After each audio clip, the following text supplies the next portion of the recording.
အာဂါတထဲမှာတော့စစ်တင်မောတွေများစုဟာရွလျာနေပြီးအဲ့ဒီတင်မောတစ်စီးထဲမှာရှိတဲ့မိန်းကလေးတယောက်ကသူတို့ရဲ့တင်မောတနေရာကပွင့်နေတယ်လို့အစီအခံပြောဆိုလိုက်ပေမဲ့ကပတိန်ကအံ့တင်သွားပြီးအလင်းတန်းကြီးပေါ်လာတဲ့အခါလမ်းပြန်သွားခဲ့ကြတာဖြစ်ပါတယ်ကပတိန်ကဒါကိုဘလမကာနဲ့ပရန်ဒါယာလို့ခေါ်ပြီးစစ်တင်မောတရောက်လုံးလာမယ်လို့ကြောက်နေခဲ့ပေမဲ့ကမ္မကတစ်စီးပဲရှိတာကိုတတိထားမိလိုက်ပြီးသူကတင်မောအလုံးကိုဖျက်ဆီးကိုင်းပေမဲ့သူတို့တိုက်ခိုက်မှုလွဲချော်သွားခဲ့ပြီဖြစ်ပါတယ်ဘလမကာကရှေ့ကိုတိုးပြီးအဓိကတင်မောထင်းချုပ်ခန်းကိုလက်ချက်နဲ့ဖျက်ဆီးပလိုက်တာသူတို့ဘက်ကနောက်ထပ်ကြိုသားတင်မောတွေထက်ရောက်လာပေမဲ့ဘလမကာကသူတို့ရဲ့တိုက်ခိုက်မှုတွေကိုရှောင်ပြီးအလွယ်တကူပြန်ထိုက်ခိုက်လိုက်ပါတယ်အပြည့်တက်တွေထက်ရောက်လာတဲ့အခါဘလမကာ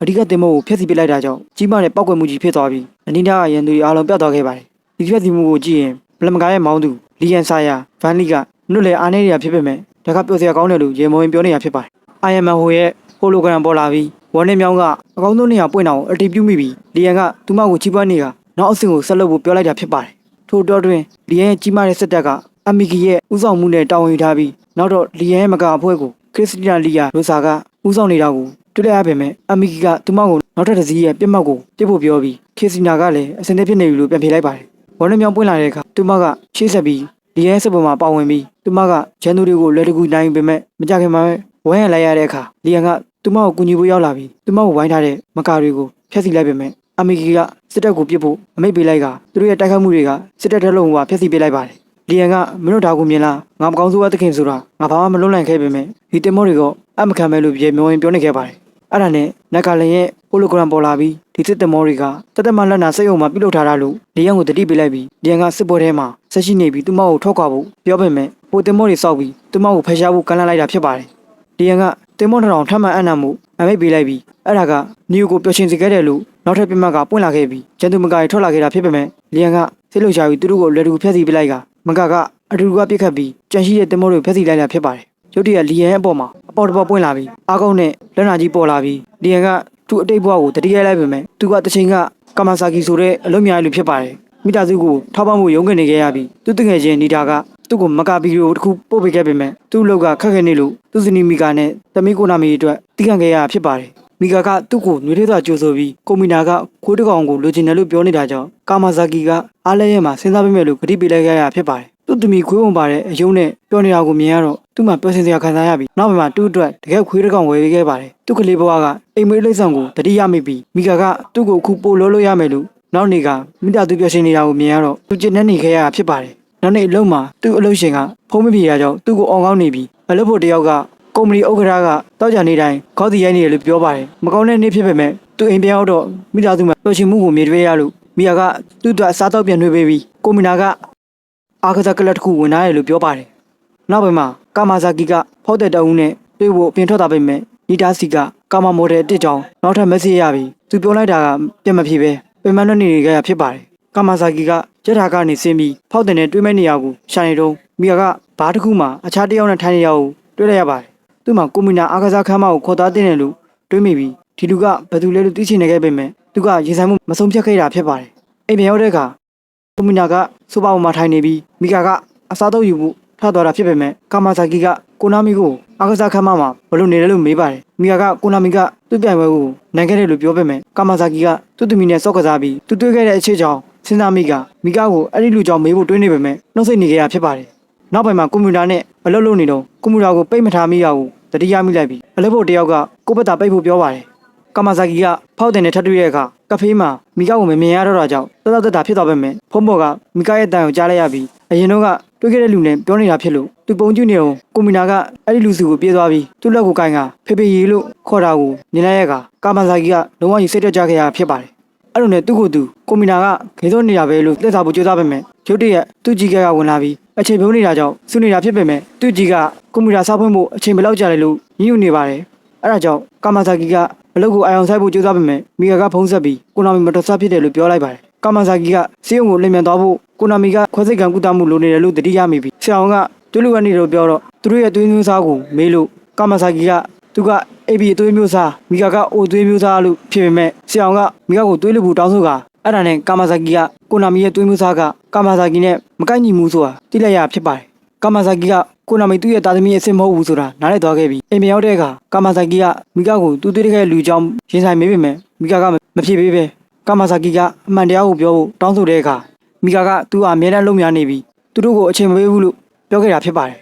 ကာမာဇာကီကသူ့ဟာမိသားစုအတွက်အလုပ်ကြိုးစားခဲ့တာလို့ကာကွယ်ပြောဆိုပေမဲ့မိကသူ့လဆာကနဲတယ်ပြောရင်သူ့လို့သူများဘာမှသူ့ကိုမပြောရှင်စေခဲ့ဘူးလို့ကလန်တိုက်နေခဲ့ပြီးကိုနာမီကအနားမထိုင်ပြီးမကစန်းလန်ကြီးနေကမိကအိမ်အောင်ကရှင်းနေတယ်လို့ပြောလိုက်တာဖြစ်ပေမဲ့ကာမာဇာကီကအံ့အားသင့်သွားခဲ့ပါတယ်မိကကိုနာမီနဲ့အတူထွက်သွားဖို့အသင့်ပြင်နေခဲ့ပြီးကာမာဇာကီကသူတို့ကိုမထွက်သွားခိုင်းတဲ့အခါသူ့သမီးကိုမလွတ်ဘူးလို့ဆိုပြောပေမဲ့သူကကိုနာမီကိုသူနဲ့သူနေချင်တာလို့မေးတဲ့အခါကိုနာမီကသူမနေချင်ဘူးလို့ပြောရင်အခြားပြည်ပြည်နဲ့နေချင်လို့ပြောနေတာကြောင့်ကာမာဇာကီကလုံးဝကြီးရင်ခွင့်နာကြားထားခဲ့ပြီဖြစ်ပါတယ်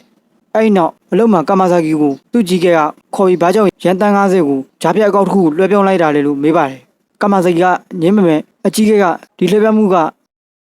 တုကုမူရာကနေလှုပ်ထားတာလို့ပြောပါတယ်ကာမာဇာကီကတုကုမူရာပိတ်မသွားမိတာကိုတတိယမိတာကြောင့်ဖွင့်လာခဲ့တာလို့သိလိုက်ရပြီးသူရှင်းပြဖို့ကြိုးစားနေတော့အကြီးကသူ့ကိုဒီလိုလုပ်ဖို့စဉ်းစားထားတာကိုတတိထားမိလိုက်ပါတယ်တရုံးလုံးကဒီเจ้าကိုတိပိတာဖြစ်နေလို့အလုတ်ကနေအလုတ်ဖြုတ်ခံလိုက်ရတဲ့အခါကာမာဇာကီမှာအကျွေးတွေဖိစီနေခဲ့ရည်လည်းဖြစ်ပါတယ်မိကာက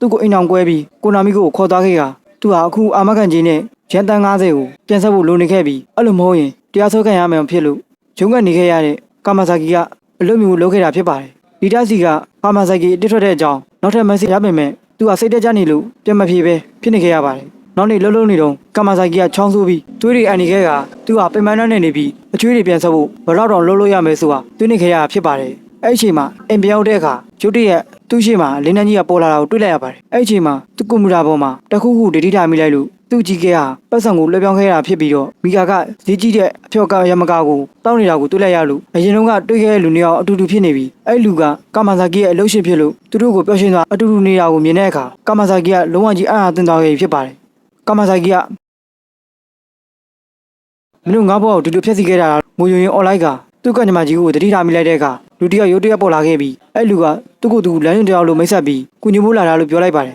ဒါမဲ့သူကအနှုတ်လက္ခဏာဆောင်တဲ့စိတ်ခံစားချက်တွေကိုစားသုံးတဲ့လူလို့လည်းဖွင့်ရပြီးကာမာဇာကီရဲ့ဝေဒနာတွေအတွက်အလူရှိရဲ့အရာကိုတောင်းဆိုခိုင်းပါတယ်လမ်းညွှန်ကမင်းအနာကျင်မှုကရဲသာရှိပေမဲ့စိတ်ပူပါနဲ့ငါမင်းကိုအထူးတစ်ခုပေးမယ်လို့ပြောပြီးကာမာဇာကီကဘာဖြစ်နေတာလဲနားမလည်ခဲ့ရဖြစ်လို့လမ်းညွှန်ကကဘာတွေကိုပူစားပြုတဲ့ပိုစတာတွေနဲ့အိတ်တလုံးထုတ်လိုက်ပါတယ်ကာမာဇာကီကဘယ်ကဘာကိုတွားနိုင်လဲလို့မေးကမော်ပြရှိတဲ့ကဘာစာမူရိုင်းနေရှိတဲ့ကဘာအနောက်တိုင်းကပါဒိုင်နိုဆောခေစားတဲ့ရွှေရှိစရာတွေကိုကြည့်ရင်သူ့မျက်လုံးတွေကမာထောနဲ့အာဂတတင်မောတွေကိုအဓိကထားတဲ့ကဘာပေါ်မှာကျန်နေခဲ့တာဖြစ်လို့ဆဲလို့ရှားပြီးသူကဒီကဘာကြီးကိုရွေးချယ်လိုက်ကလမ်းကြောင်းတိုင်းကဘာကိုလမ်းကတော့တွေ့ဘယင်တွေကအုပ်ဆိုတဲ့ငကားငွေတန်းတစ်ချောင်းမှာရှိတဲ့နေရာလို့ပြသလိုက်ပါတယ်ကာမာဇာကီကသူ့ဟာအမြဲတမ်းမကက်ထရောနစ်ကိုကြိုက်နေတတ်ပြီးဒီတာနဲ့ဆွေးနွေးခဲ့တာကိုတတိယမိခဲ့ပြီးစိတ်ရထက်တန်သွားတဲ့သူကစာချုပ်မှာလက်မထိုးလိုက်ဖြစ်ပါတယ်သူ့မျက်လုံးတွေကအမြင်နေမိမ့်သွားပြီးလမ်းညွန်ကပျောက်ခွေသွားရပါတယ်သူ့အိမ်ကနေလင်းတိုင်းထွက်ပေါ်လာပြီးကောင်းကင်ကိုထိုးတက်ထားပါတယ်ဇလန်ကလက်ရှိပြစ်စုံပုံပြောင်းသွားပြီးစစ်ဘက်ကဆက်ပြည့်နေလုံးဖြစ်ကလီယန်ဆာယာဘန်ဖီကဘလက်မကောင်းမောင်းနေပြီးအပြင်းထန်ဆုံးတိုက်ခိုက်နေခဲ့ပါတယ်နောက်ဆုံးမှာသူကစစ်ပွဲကိုနိုင်ရလိုက်ပါတယ်အဲကြောင့်ပျော်ရွှင်စွာနဲ့သူကဒီကဘာမှာငေါ့ကိုဘယ်သူမှမကြော်နိုင်တော့ဘူးလို့ပြောဆိုလိုက်ပါတယ်သူစစ်တပ်ကဝန်နှင်းမြောင်းကနေရောက်လာပြီးလီယန်ကသူ့အဓိကတင်မောဖို့တက်သွားခဲ့ပါတယ်ထို့တော့အတွင်းအခြားနယ်ပယ်တစ်ခုမှာကာမာဇာကီကိုမူပါစေခဲ့ပြီးဒီကဘာတစ်ကိုတမန်လေးလက်နဲ့အုပ်ဆိုးဖို့စိတ်ပန်ပြထားခဲ့တာဖြစ်ပါတယ်လီယန်ကအခုချိန်မှာဒီကဘာတစ်ရဲ့မူဝတ်တဝူဖြစ်လာကအဲတလုံးရဲ့ခေါင်းပေါ်မှာသူ့တိတ်ကိုပြန်တတိယနေခဲ့ပါတယ်သူ့မိသားစုကဟိုက်ဒရာလို့ခေါ်တဲ့ဂျူတစ်ခုပေါ်အုပ်ဆိုတဲ့ဆိုတာမှတ်မိပေမဲ့အိမ်ပြောင်းတဲ့ကသူ့မွေနဲ့အထိမ်းမဲ့နဲ့ကျိုးစုံမှုတွေပြုလုပ်နေအောင်တွေးလိုက်ရပါတယ်သူ့အမေကဒီနေ့ဟာသူ့မွေနဲ့လို့ပြောပြီးအထူးလက်ဆောင်တစ်ခုပေးလိုက်ပါတယ်သူမကမော်ပြင်ကောင်ကိုအသုံးပြုပြီးသူ့ကိုလက်ဆောင်ကြီးတစ်ခုစီခေါ်ဆောင်သွားပြီးဂျီမွန်ကွန်ထရိုးတစ်ခုဖြစ်တယ်လို့ပြောပါတယ်သူ့မိကဒီကိရိယာကိုအသုံးပြုပြီးသူကြိုက်နေတတ်တဲ့အစီကံတယောက်ကိုရွေးချယ်တယ်လို့ရှင်းပြပါတယ်အံ့အသင့်လာတဲ့လီယန်ကသူ့ကြိုက်တွေကိုတကူးဆက်ရွေးချယ်ပြီးချောက်လုပ်နေပါတယ်အဲ့ဒီအချိန်မှာသူ့ဖေရောက်လာပြီးပိုကျန်းတဲ့အံ့အသင့်စရာတစ်ခုပေးပါတယ်ဒါပေမဲ့အဲ့ဒါကဗန်ဖေးရဲ့ရာကိုပေးတာဖြစ်လို့အသက်9နှစ်ရွယ်မှာကလောက်ဖြစ်ခံလိုက်ရတာကိုလီယန်ကအံ့အသင့်သွားခဲ့ရပါတယ်လီယန်အတွက်ဒါကစိုးရိမ်ရမလို့ဘူးလို့သူ့ဖေကအားပေးပြောဆိုနေကလီယန်ကသူတို့ကိုလာစဉ်ပတ်စံပို့ပေးဖို့လိုတယ်လို့ပြောပါတယ်သူ့ဖေကသဘောတူပြီးဒီလီလန်နဲ့လီယန်ကလွတ်လွတ်လပ်နေနိုင်မယ်လို့ပြောပါတယ်အကျိုးကျေးဇူးတွေမြင်တဲ့အခါလီယန်ကသားကျုပ်ကိုလက်မှတ်ထိုးလိုက်တာဖြစ်လို့သူ့ဖေကအရန်ပြော့သွားခဲ့ရပါတယ်မိဘတွေက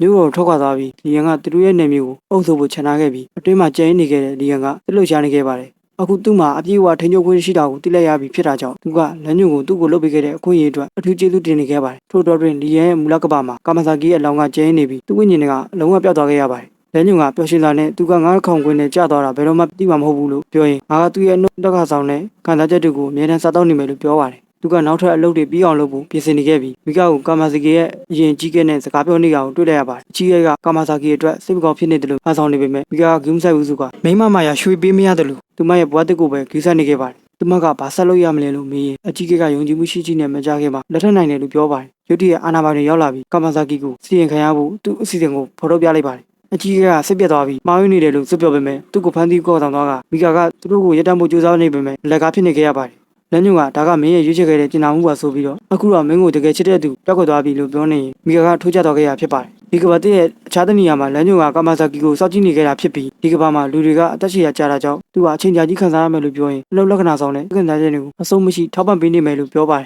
ထို့တော့တွင်ခွေးတကောင်ရဲ့ဝိညာဉ်ကပေါ်လာပြီးကာမာဇာကီကိုကြည့်နေပြီးတော့ထွက်ခွာသွားခဲ့ပါတယ်ဒီကဘာရဲ့အခြားတနေရာမှာတော့အာကာသလူရမှုအဖွဲ့နှစ်ခုကြားစစ်ပွဲတစ်ခုဖြစ်ပွားနေပြီးသူတို့ကသူတို့ရဲ့အားကောင်းတဲ့မန်ကာတွေကိုအသုံးပြုပြီးအားလုံးကိုလူရက်ဖို့အစဉ်သင့်ဖြစ်နေပါတယ်လူရသူကောင်းဆောင်ကအနိုင်ရမယ်လို့ယုံကြည်နေပေမဲ့ကြောက်စရာကောင်းတဲ့မန်ကာအသစ်တစီပေါ်လာတဲ့အခါအဖွဲ့တစ်ဖွဲ့လုံးတယောက်တည်းနဲ့ဖျက်ဆီးပစ်လက်ခံလိုက်ရပါတယ်စစ်ဘက်ကဆက်ပြစ်နေပြီးအပြူအမကာကိုခရစ်စတီနာကဥဆောင်နေပြီးသူမကတချင်ကမကာတယောက်ဖြစ်ခဲ့ပြီးဒီရနဲ့မတွေ့ရင်ဖြစ်ပါတယ်ဒီရန်ကအိမ်မှာပြောတဲ့အခါသူကတက်တက်လုံးနဲ့မှရဲတကောင်ကိုတွေ့လိုက်ရပြီးဘာကိုမြင်တဲ့အခါသူ့မှာရဲပျော်ရွှင်မှုကိုခံစားလိုက်ရပြီးတောင်းဆိုခဲ့တဲ့အစီကံနဲ့ကန့်ညီရောက်ကိုတတိထားမိလိုက်ပါတယ်ဒီဘက်ကိုဘယ်လိုဖွင့်ရမလဲဆိုတာမသိလို့သူကအစီကံကိုအကူအညီတောင်းမိမယ်အစီကံကတက်တာကလုံချိုးရေးအတွက်ဒီဇိုင်းလုပ်ထားတာလို့ရှင်းပြပြီးဒီရန်ကသူ့လက်ကိုအပေါ်ကနေတင်ဖို့လိုတယ်လို့ပြောပါတယ်ဒီရန်ကလိုလက်တဲ့အခါတက်တာကပျောက်ကွယ်သွားပြီးအစီကံကပေါ်လာကအစီကံသူ့မျက်လုံးတွေကိုဖွင့်ပြီးကျမနိုင်မီကအမွန်ဒီပါလို့ပြောရင်ခမောင်းကိုလေးစားပါတယ်လို့ညီကျေးစွာမိတ်ဆက်လိုက်တာကိုသိလိုက်ရပါတယ်ဒီရန်ကနည်းနည်းတင်းကျပ်နေပြီးအမွန်ဒီကသူ့ကိုနောက်ထပ်အချက်လက်ပေးဖို့ကြိုးစားနေပေမဲ့သူကအာရုံမစိုက်ပဲအယုတ်ကဘာနဲ့လောက်ထားရလဲလို့စစ်သေးနေပြီးတော့အမွန်ဒီကိုခေါ်သွားပြီးသူ့ကိုတားဆီးဖို့ကြိုးစားရတဲ့အစီကံကိုလွတ်လွတ်ရွှေ့ထားလိုက်ပါတယ်ညနေပိုင်းမှာအမွန်ဒီကဒီရန်ကိုနှိမ့်နေပြီးဒါကသူ့ကိုနိုင်ရစေပေမဲ့အစီကံကအတူရောင်ငြိမ်တူအပေါ်အလုံးစုံမမီခိုးဖို့တတိပေးနေပါတယ်ဒီရန်ကဒီချက်ကိုနားမလည်ပဲသူကအမွန်ဒီကိုသူ့ကိုထိခိုက်နိုင်မလားလို့မေးပါတယ်အမွန်ဒီကမထိခိုက်မှလို့ဆိုရင်သူကသူ့ရဲ့တခင်လို့ဖိလိုက်တာကိုကြားလိုက်ရတဲ့အခါလီယန်ကစစ်တက်တက်ရသွားခဲ့ရပါတယ်တိတ်နေမှုကိုနောက်တစ်ခါထပ်ခံစားရပြီးရုတ်တရက်အစီကံကအင်ပါယာကအတူရောင်ငြိမ်ကိုမနစ်တက်ဘူးလို့ရှင်းပြနေပေမဲ့လီယန်ကဘာကြောက်လဲလို့မေးတဲ့အခါအစီကံကအတိတ်မှာငြိမ်တူတွေနဲ့ထိန်းချုပ်ထားတဲ့စက်တွေကလုံကဲစွာအားကောင်းလာပြီးလူသားတွေကိုဖြုတ်ချဖို့နှီးဆက်သွားတယ်လို့ပြောပါတယ်ပုံကမှုတစ်ခုကသူတို့ကိုဖယ်ရှားပစ်လိုက်ပြီးအင်ပါယာတီထောင်လိုက်ကလီယန်ကဒါဆိုသူ့မိကဘာကြောက်သူ့ကို AI အခြေခံတဲ့အစီကံပေးရတယ်လို့မေးပါတယ်အစီကံကဝင်နေပေမဲ့နောက်ဆုံးမှဗန်ဖီမိသားစုကအကျွေးနဲ့နှမြုပ်နေတယ်လို့ပြောပါတယ်လင်ကသူ့ဖေတို့ကသူ့ကိုဒီလိုအခြေအနေဆိုးတဲ့ရောက်တမင်လောက်ခဲ့တာလားလို့မေးနေတာဖြစ်ပေမဲ့အစီကံကသူတို့မှရွေးချယ်စရာမရှိဘူးလို့ရှင်းပြလိုက်ပါတယ်သူတို့ရဲ့ပတ်စံအများစုကိုအကျွေးရှင်တွေကလူသားပြီလို့ပြောပါတယ်ဒီရင်ကဒီကျုံမှာတမိုးရှိတဲ့အရာဘာမှမရှိဘူးဆိုတာသတိထားလိုက်မိပေမဲ့ဘာတစ်ခုတည်းမှာဒေတာတန်တချို့ကသူတို့ရဲ့တက်လွင်တဲ့တခင်ကြောင့်ဆွေးနွေးနေကြပါတယ်အသက်9နှစ်ပဲရှိသေးတယ်အောင်အဲ့အတက်နေကြမှာပဲအဖိုးတယောက်ကမျက်နှာရှုပ်ပြီးအသက်ဖြစ်နေတဲ့တခင်တွေကအခုသွင်းနေမြင့်နေလာစေတယ်လို့ပြောပြနေပါတယ်ဘားစိမ်မှာရှိတဲ့မျိုးသမီးကသတိထားဖို့လိုတယ်လို့တတိပေးကတယောက်ကြားသားတတ်နေလို့ပြောနေပါတယ်ဒီကျိုကအရာမထင်ဘူးဆိုတာသိလိုက်ရတဲ့အခါသူ့ကိုယ်ပိုင်မိသားတွေကသူ့ကိုလှည့်စားခံလိုက်ရတဲ့သိလိုက်ရတဲ့အချိန်ဒီရင်ကသူ့တိတ်ဘွားမှာတစ်သက်ပေါက်ခံရတာကိုတတိရလိုက်ပြီးဖြစ်ပါတယ်ဒါပေမဲ့အေးစေးတိတ်ဆိတ်နေတဲ့အမွန်ဒီကိုကြည့်တဲ့အခါသူ့လိုပဲကဘာကြီးကသူ့လိုချင်တာမရှိတဲ့သူပဲမြင်လိုက်ရပါတယ်သူကအမ်ပါယာကအတူရောင်ငြိမ်တူကိုမနစ်တက်ဘူးဆိုပေမဲ့ငါ့ကလည်းဘယ်သူမှကင်းဆိုင်ဘူးလို့ငါတို့အတူတူရင်းနှီးနေကြတယ်လို့ပြောပါတယ်အစီကံကသူ့ကိုဒီအတွေ့ကိုဖျောက်ဖို့ကြိုးစားပေမဲ့လီယန်ကလှစ်ရှူထားလိုက်ပါတယ်အကျွေးကနေလွတ်မြောက်ပြီးအာနာရဲ့ဖို့စစ်ပန်ဖက်ထားပေမဲ့လီယန်ကအမွန်ဒီကိုသူ့ကိုညီမယ်လို့ပြောပါတယ်ပြီးတော့သူပေးကိုမိုးနဲ့ခေါင်းဆောင်ဖြစ်ဖို့လမ်းကြောင်းအတွက်အမွန်ဒီကိုအမြဲတမ်းလိုက်ရမယ်မိတ်တုံချက်ချမှတ်လိုက်ပါတယ်အမွန်ဒီကမတုံလို့သဘောတူလိုက်ကဒီရန်ကသူ့အုပ်ချုပ်ခြင်းမဲ့အခုချိန်မှာလိုအပ်တဲ့ကြောင်းညွှန်မှုမရှိသေးဘူးလို့အတိမတ်ပြောဆိုရတယ်အမွန်ဒီကသူ့ကိုအချိန်ကြိုတင်ထားတဲ့အအိတ်ကနေအသိပညာရနိုင်တယ်လို့အကြံပေးနေတာကိုအစီကံကကန့်ကွက်လိုက်ပါတယ်အရန်ကိုအစိုးရပေါ်လွှမ်းမိုးပေးတာကအန်ရရှိတယ်လို့စွပ်ပြောနေပေမဲ့ဒီရန်ကနားမထောင်ပဲသူ့ရဲ့အင်ပါယာဥပဒေအရAI ကူညီချိုးကိုခွင့်ပြုထားရလို့ငင်းကုန်နေပြီးသူ့မှာအုပ်ချုပ်ဖို့ဘယ်လိုလုပ်ရမလဲဆိုတာမသိသေးတဲ့အတွက်အမွန်ဒီကသူ့ကိုကူညီမယ်လို့ပြောပါတယ်။ဒီကအချင်းကျူနေတဲ့အိတ်ထဲဝင်ဖို့အသင်ပြစ်နေတဲ့အခါအစီကံကစိုးရိမ်နေတော့ဖြစ်ပေမဲ့ရင်းရှင်တွေကလီယန်ရဲ့ AI ကိုသိရင်ဝင်ရောက်ဆက်ပတ်မယ်လို့ကြောက်နေတာဖြစ်ပါတယ်။ဒါပေမဲ့လီယန်ကမတုံမလုံးရက်တီနေကအိတ်ထဲမှာ6လကြာပြီးရင်သူ့မှာ10နှစ်စာလောက်အသိပညာရလာမယ်လို့ရှင်းပြလိုက်ပါတယ်။ဒီကအမွန်ဒီမှာစိတ်ကစားရရှိလာလို့မေးတဲ့အခါအမွန်ဒီကသူ့မရဲ့ညင်ကြီးကစိတ်ကစားချက်တွေကိုနားလည်နိုင်ပေတကယ်စိတ်ကစားချက်တွေမရှိဘူးလို့ယုံကြည်တယ်လို့ပြန်ဖြေပါတယ်။ဒါပေမဲ့လီယန်ကသူ့မကိုသူနဲ့အတူနေဖို့ပြောတဲ့အခါသူ့မရဲ့ professor ကတူတောင်းတဲ့အချိန်အတွင်းမလုံမြန်တော့ခဲ့ရလီယန်ကဒါကိုတတိထားမိပြီးအနေနဲ့ရှက်သွားခဲ့ရပါတယ်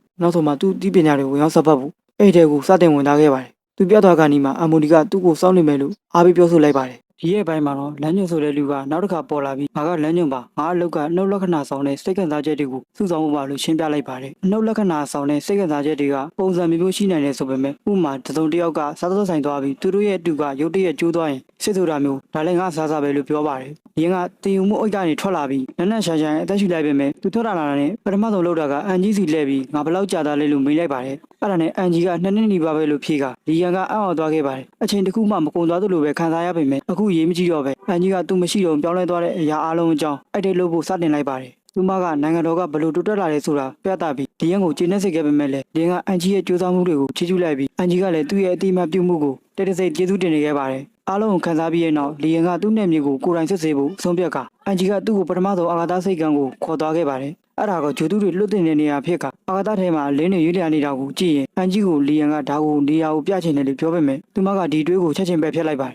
လီယန်ကအာကာသရင်တွေအလုံးလုံးနေတာကိုကြည့်ရင်စိတ်လှုပ်ရှားလာပြီးငါဒါကိုမောင်းချင်တယ်လို့ပြောပါတယ်အန်ကြီးကသူ့ပတ်လက်ပြီးတကယ်ပဲမောင်းချင်တာလို့မေးတဲ့အခါမောင်းချင်တယ်လို့ပြောကလီယန်ကသူ့အမြဲတမ်းစိတ်ကူးရင်နေတာဖြစ်လို့အဲ့ဒါနဲ့စိတ်အားထက်သန်သွားဖြေလိုက်ပါတယ်အန်ကြီးကခေါင်းညိပြီးငါစီစဉ်ပေးနိုင်တယ်လို့ပြောကသူမကသူ့ကိုမိုဘိုင်းအာကာသရင်တစ်ခုစီခေါ်သွားခဲ့ပါတယ်အခြေခံလမ်းညွှန်ချက်တွေနဲ့အလုပ်လုပ်တယ်လို့ရှင်းပြပေမဲ့ပိုအစစ်မြင့်တဲ့ရွေးလျာမှုတွေအတွက်သူ့စိတ်နဲ့မော်ပညာကိုအသုံးပြုဖို့လိုတယ်လို့ပြောပါတယ်အန်ဂျီကအတွင်းဝင်ပြီးစမ်းသပ်မှုတွေစတင်ပေမဲ့သူ့ကိုရမ်းရှိကိုမတိုးသွားခင်မှာပဲအန်ဂျီသူ့ကိုရက်တန်းစီပြီးပေးရှင်ရင်ရမ်းလျှောက်တတ်ဖို့လိုတယ်လို့သတိပေးပါတယ်။ရင်ကမျက်ခုံကျုပ်ပြီးဒီမှာလက်နက်တွေပါလာလို့မေးပေမဲ့အန်ဂျီကတားဆီးတယ်လို့ညင်လိုက်ပြီးအနေအများလုံးနဲ့လို့ပြောလိုက်ပါတယ်။ဒါပေမဲ့လီယန်ကစတူဒီယိုလုံတွေကစမ်းသပ်ဖို့အနည်းဆုံးတစ်ခါတော့တိုက်ခိုက်ဖို့လိုတယ်လို့ပြောပါတယ်။လီယန်ရဲ့စတူဒီယိုလုံတာကိုထည့်တင်စဉ်းစားပြီးနောက်အန်ဂျီကလေ့ကျင့်ပွဲတစ်ခုစီစဉ်ပေးလိုက်ပြီးအတွေ့အကြုံရှိတဲ့တိုက်ခိုက်သူကပ်ပရိမာချာနဲ့တိုက်ခိုက်ဖို့ဖြစ်တယ်လို့ပြောပါတယ်။လီယန်ကမာချာနဲ့တွေ့တဲ့အခါယုံကြည်မှုရှိရှိနဲ့အစင်သစ်ဖြစ်ပြီလို့ပြောလိုက်ပြီးမင်းစင်သစ်ဖြစ်နေတဲ့အချိန်လို့ရိုးရိုးလေးပြန်ဖြေပါတယ်လေ့ကျင့်မှုစားတဲ့အချိန်မှာလီယန်ကရှေ့ကိုခုန်တိုးသွားပြီးမာချာကအလွယ်တကူချောင်လိုက်ကသူ့လက်နက်ကိုဖယ်ရှားလိုက်တာနဲ့ငါရှုံးသွားပြီလို့ပြောလိုက်ရင်မာချာကပြုံးရင်ပြောလိုက်ပါတယ်လီယန်ရဲ့မျက်နှာကစိတ်သက်ကြသွားရင်ငါကခလေးပဲဆိုပြီးမင်းကောင်ကိုလှည့်စားမနေနဲ့လို့ပြောပါတယ်မာချာကတဘောတူလိုက်ပြီးသူ့ထပ်တွေ့တဲ့အချိန်မှာလီယန်ကသူ့ကိုပြန်မတိုက်ခိုက်နိုင်ခင်မှာပဲမြေပြင်ပေါ်ပစ်ချခံလိုက်ရပါတယ်လီယန်ကညင်းညူရင်တကယ်စစ်ပွဲကဗီဒီယိုဂိမ်းတွေထက်ပိုခက်တယ်ဆိုတာသိလိုက်ရပြီးပိုကောင်းအောင်လုပ်ဖို့လီယန်ကသူ့စီကံကိုစစ်တီတော်တယောက်ရှာဖို့တောင်းဆိုလိုက်ပါတယ်အစီကံကန့်ကွက်ကတိုက်ခိုက်မှုကသူ့အတွက်မဟုတ်ဘူးလို့စွပ်ပြောပေမဲ့လီယန်ကဇွဲရှိနေခဲ့ပါတယ်ဒင်းကျုပ်မှုနဲ့ကြောင်းရွံ့စေဖို့အင်အားလိုတယ်လို့ပြောနေရင်အန်ဂျီကဝင်ပြီးရရှိရီဆိုတဲ့ဆရာတယောက်ကိုခေါ်ဖို့ပြောပါတယ်ရရှိရီရောက်လာတဲ့အခါလီယန်ကိုဂရုစိုက်ကြည့်နေရင်မင်းကိုတင်ဖို့လိုလားလို့မေးပါတယ်လီယန်ခါးကိုဖျောက်ပြီးဟုတ်ပါတယ်ကျွန်တော်ကခုနှစ်မြေကလီယန်ဗန်ဖီဖြစ်ပါတယ်အကောင်းဆုံးဆရာတယောက်စီကတင်ယူခြင်းပါတယ်လို့ပြန်ဖြေပါတယ်။ရရှိရီကရဲပြီးအကောင်းဆုံးဆိုတဲ့စကားကတတ်မှတ်ချက်မရှိဘူးလို့ဆိုတဲ့အတိုင်းနောက်ဆုံးမှနိုင်ရတဲ့သူနဲ့အရှုံးပေးတဲ့သူကခဏခဏဆုံးဖြတ်ရတယ်ဆိုရင်အကောင်းဆုံးဖြစ်ဖို့ကြိုးစားမယ့်အစားကောင်းအောင်လုပ်ဖို့ပဲအာရုံစိုက်ပါလို့ပြောလိုက်ပါတယ်။အန်ဂျီကရရှိရီကိုကြည့်ပြီးဒီကောင်လေးမှန်တယ်လို့မရှိဘူးလို့ပြောရင်တခုခုကိုစောင့်နေတယ်လို့ပဲလို့ထင်နေပါတယ်။အဲကြောင့်လီယာကတကယ်အားကောင်းတဲ့သူကဗလာနတ်ထီကိုသိခနိုင်တဲ့လူပါလို့ပြောဆိုပေမဲ့ရရှိရီရဲ့အရေးချင်းတွေကိုစိတ်ဝင်စားလို့လီယန်ကဆရာရဲ့ကြံ့ကြံ့မှုတချို့ကိုပြသပေးနိုင်မလားလို့မေးပါတယ်။ရရှိရီကသူတို့ကိုထပ်တွေ့တဲ့တောထဲစီခေါ်သွားပြီးဒါကိုတစ်ခါပဲပြမယ်လို့ပြောရင်တေချာကြည့်နေပါလို့ပြောပါတယ်။အဲ့ဒါနဲ့ခဏအတွင်းမှာပဲဝါရန်တွေကိုမရွေ့ပဲချိုးပက်လိုက်တာလေကအံ့အတင်သွားခဲ့ပါတယ်။အန်ကြီးစီလဲပြီးဆရာလောက်တာမြင်လားလို့မေးပေမဲ့အန်ကြီးကခေါင်းခါပြီးသူမှမရွေ့ဘူးလို့ပြန်ပြေးပါတယ်။လေကတော့သူတို့မမြင်နိုင်တော့မြန်စားတာကိုယုံကြည်လိုက်ကလေကရှေ့ကိုတိုးပြီးဆရာကျွန်တော်ကိုတပည့်ဖြစ်လက်ခံပါလို့ပြောပါတယ်။အဲ့လိုပြောတော့ရရှိရီကပြုံးပြီးရာဆက်ဆက်ငါတပည့်ဖြစ်မယ်လို့ပြန်ပြေးပါတယ်။ညနေမှာရရှိရီကဒီလေ့ကျင့်ခန်းမြေကိုပြန်ရောက်ပြီးသူ့ကိုယ်သူရေမောရင်ရမိုက်တဲ့ကလေးပဲလို့ပြောနေပါတယ်။အဲ့ဒါနဲ့လီယာကတကယ်တော့လေဒါကိုယုံကြည်သွားပြီဖြစ်ပါတယ်သူကဒီကောင်လေးကစူးစမ်းပြီးကျွမ်းကျင်လာတာနဲ့သူ့ကိုတင်ပြီးသွားရင်ငါရဲ့အုပ်ချူဥစ္စာတွေကိုဆုံးရှုံးသွားမှာဖြစ်လို့အချိန်ဆွဲဖို့မဖြစ်နိုင်တဲ့အလုပ်တွေပေးဖို့လိုတယ်လို့တွေးနေပါတယ်။တကားကိုမိနေရင်သူကမတော်စတာဖွင့်မိလိုက်တဲ့အချိန်တုံခါပြီးတန်ကြီးတက်နေတဲ့စစ်တီကျော်ကြီးတစ်ကောင်ကိုတွေ့လိုက်ရပါတယ်။ဒါကအသုံးမကျတဲ့အရာဖြစ်ပေမဲ့ငါထားကိုသုံးချနိုင်လို့လီယန်ကပြန်ပြောပါတယ်။နောက်ပိုင်းမှာလီယန်ကဘရိုင်ယန်နဲ့လေ့ကျင့်နေတော့ဘရိုင်ယန်ကဒီတုံနေပြီးတန်ကြီးတက်နေတဲ့စစ်တီတော်ကအသုံးလာလို့မေးပါတယ်။လီယန်ကဒါရရှိစီရရဲ့ညွှန်ကြားချက်ပါလို့ဆိုရင်လေ့ကျင့်ဖို့အသုံးပြုမယ်လို့ပြန်ပြောပါတယ်။ဘရိုင်ယန်ကဒါကမင်းရဲ့အဖိုးတော်မာလီစတာရဲ့တက်နေတဲ့ unit ဖြစ်ပြီးမင်းသားကိုတမိုးထားတာငါပြောတယ်ဆိုပေမဲ့ခင်မီရဲ့ unit တစ်ခုကလေ့ကျင့်ရေးအတွက်ပိုကောင်းမှပဲလို့ပြောပါတယ်။အားကြောင့်လီယန်ကတကယ်မောင်းသူဖြစ်ဖို့ထိန်းချုပ်ရတဲ့ခက်တဲ့အဟောင်းတစ်ခုကိုကျွမ်းကျင်ဖို့လိုတယ်လို့ပြောပါတယ်။ဘရိုင်ယန်ကဒီလေ့ကျင့်ရေးကန်းကဘာအကျိုးရှိလဲလို့အချိန်ပြုံးနေတာပဲလို့မေးတဲ့အခါလီယန်ကအချိန်ပြုံးတာမဟုတ်ဘူးအမှုပညာတစ်ခုပါလို့ပြန်ပြောပါတယ်။အဲ့ဒါလီယန်ကရရှိရီကတက်ပင်တပင်ကိုဖျက်တာကိုသိလိုက်ရပြီးသူမအောင်မြင်ခဲ့တာကိုပြန်တတိရလိုက်ပါတယ်